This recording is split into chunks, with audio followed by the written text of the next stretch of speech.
Bakit hindi ba tuloy ng mga barko? Sasadsad tayo sa bukiringan, Doña Victorina. Ang lunas ay napakadali. Maghukay ng kanal sa Maynila. Magbukas ng bagong ilog at tabunan ng ilog Pasig. Malaking pera ang magugugol. Pwes sumira, gamitin ang mga alipin at bihag upang walang perang gugulin sa paggawa. Kung hindi sila sasapat ang taong bayan ang sapilitan natin pagawain. Sa ganitong pamamaraan nayari ang piramide ng Egypto, ang lawang Moris at ang Coliseo ng Roma. Ngunit maaaring magbunga ito ng pagiging magsik. Nag-alsa ba kahit minsan ang bayang Ehipto? Ngunit hindi na kayo kaharap ng mga taga-Egypto. Ang lupain ito ay maraming beses na magsik dahil sa sapilitang paggawa. Ang mga pulong ito ay hindi na muling maghihimagsik.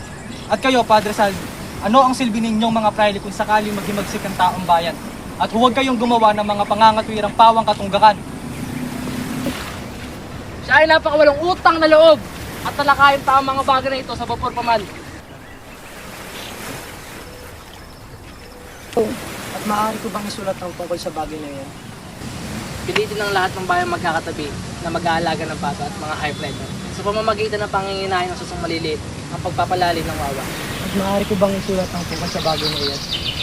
Pero dun sa studio, lahat ng mag-aalaga ng mga patay, marami ang mga balot.